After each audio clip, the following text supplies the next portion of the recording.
Tora Bora, an Afghan region of special interest to the Americans.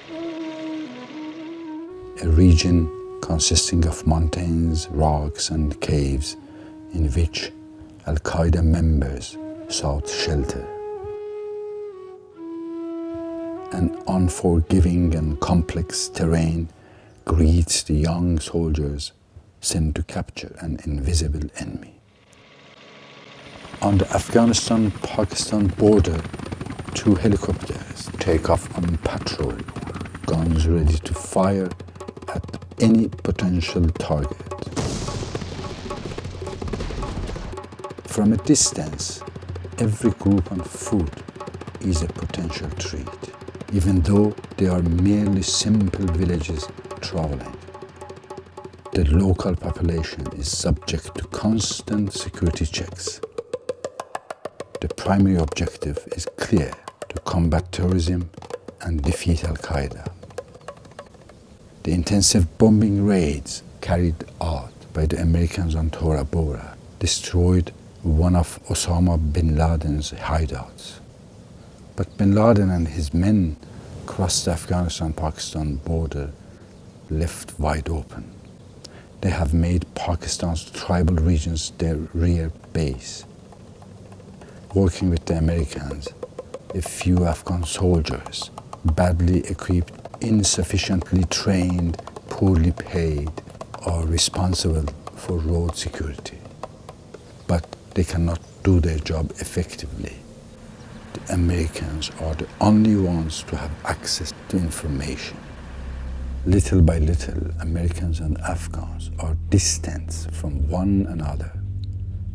The American Special Forces transform the confiscated house of an important Afghan into an outpost close to the border.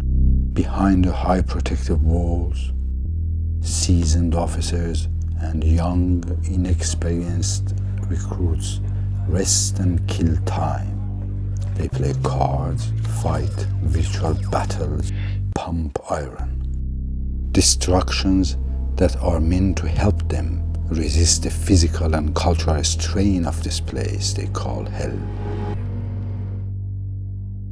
Here, the American soldiers stay ignorant of Afghan culture. Each side remains frozen in its own culture. Modesty is of great importance here in the middle of the tribal zone.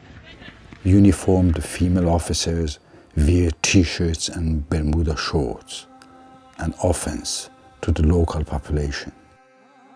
And what about this Afghan man responsible for hanging up female underwear and impose intimacy unheard of in Afghanistan?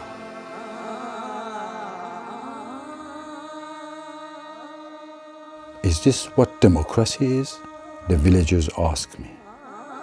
The indigenous consider the methods used by patrolling soldiers as a lack of respect. During security checks, bodies are roughly searched. In this place of worship,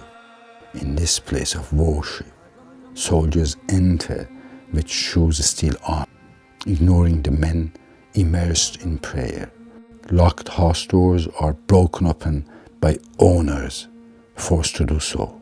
The incomprehension and fear felt by soldiers in enemy territory give way to humiliating treatments of the Afghans. Out of touch with local reality and tribal laws, the meeting with leaders turns sterile.